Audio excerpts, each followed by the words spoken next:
Fala, meu povo! Então, chegamos com uma baita discussão.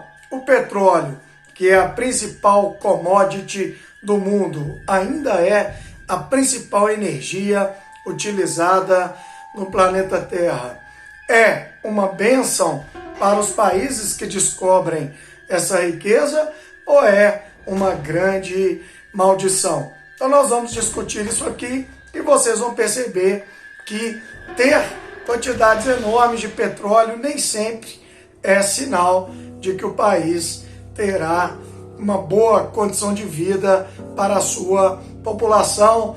Também não são condições boas para a política. Enfim, daqui a pouco a gente discute esse importante assunto. Antes de entrarmos em nosso tema, agradecer sempre ao Colégio Cotemig, onde eu trabalho há 18 anos, matrículas 2024 abertas e já estamos em outubro de 23, um enorme sucesso. Eu estou falando é do fundo do meu coração, é verdade mesmo, mais de 250 matrículas e não chegamos nem em novembro ainda.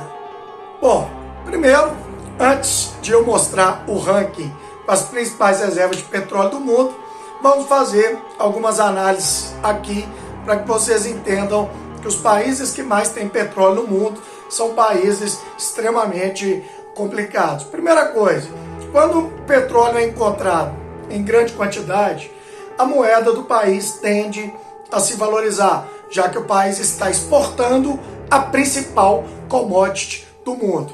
Entrando o dólar, a economia do país pode ser afetada, porque com a moeda do país fortalecida, importar produtos de fora fica mais fácil. Os produtos estrangeiros ficam mais baratos com a sua moeda fortalecida a partir das suas vendas de petróleo. E o país pode tender a se desindustrializar, a não investir mais em indústrias, já que comprar de fora fica muito fácil. Enquanto o preço do petróleo está lá em cima, você ainda tem a condição de bancar alguma situação boa para a população a partir do petróleo a 100, 120, 140 dólares o barril. Mas quando o preço do petróleo cai, né, quais os problemas? Ele fica com um petróleo barato e sem indústria.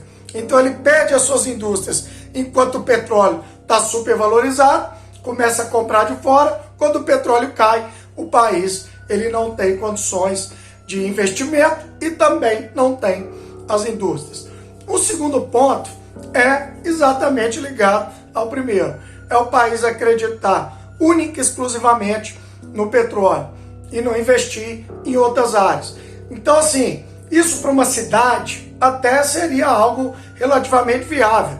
Nós temos cidades que focam no turismo, na produção de sapatos, não sei o quê, enfim. Mas para um país, isso é um absurdo. Nenhum país do mundo pode focar exclusivamente em um produto, justamente porque a oscilação nos preços desse produto pode impactar duramente as contas públicas. Então o país encontra muito petróleo, foca tudo nele e fica dependente dessa commodity. Um terceiro ponto é exatamente o valor do petróleo. Como é uma commodity extremamente procurada pelo mundo todo, quando grupos tomam o poder, ou chegam ao poder, ou assumem o poder nesses países, vocês vão ver quais, só país complicado, essas pessoas, esses grupos tendem a não querer deixar mais o poder. Então é um país com fluxo de entrada de capital tão grande a partir do petróleo, que quem chega ao poder não quer sair mais.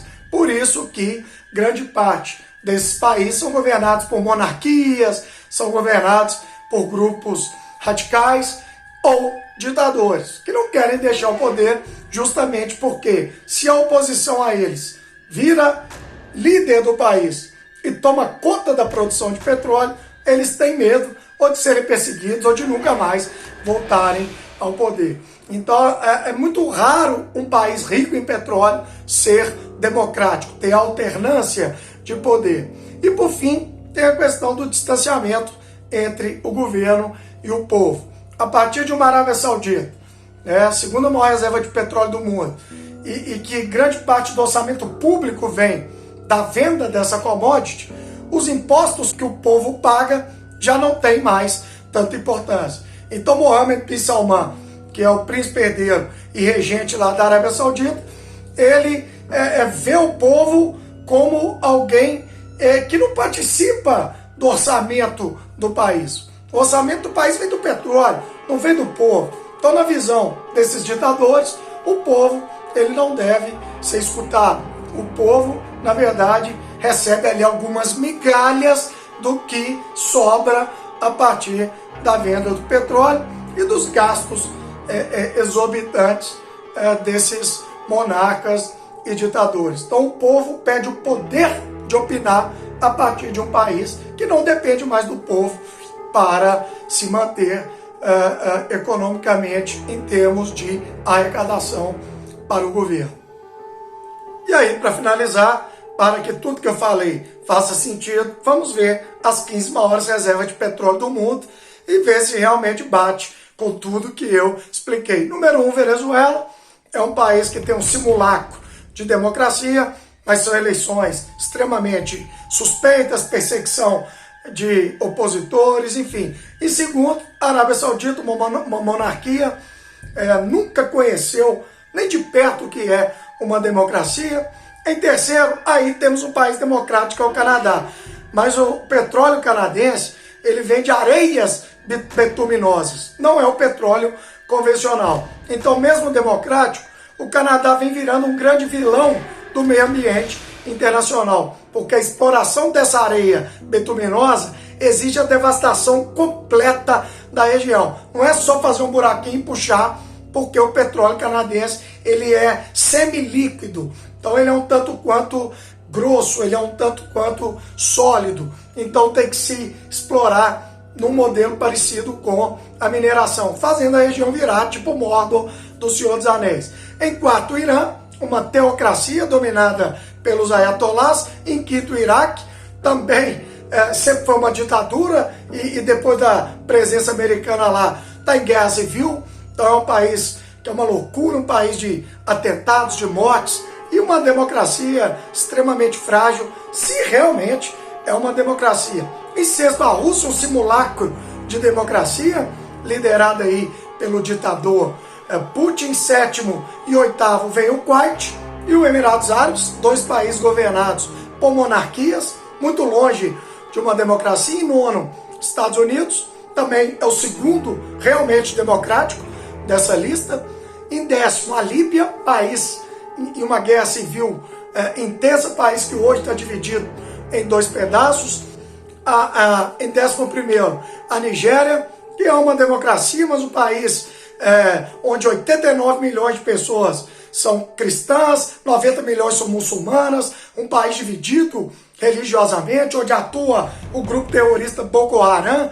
Então, uma democracia tumultuada, um país onde a pobreza e a desigualdade é brutal, nesse ponto até parecido com o Brasil. Em 12º, o Cazaquistão, que teve o segundo presidente eleito em 2019, desde o fim da União Soviética, e esse presidente também em eleições super suspeitas. A comunidade internacional levantou várias críticas a essa eleição. A China é uma ditadura, o Catar uma monarquia. Em 15º, a Argélia, um país também extremamente complicado, também cheio de questões religiosas. Então, assim, ter petróleo, como vocês puderam perceber, nem sempre é um bom negócio para o povo.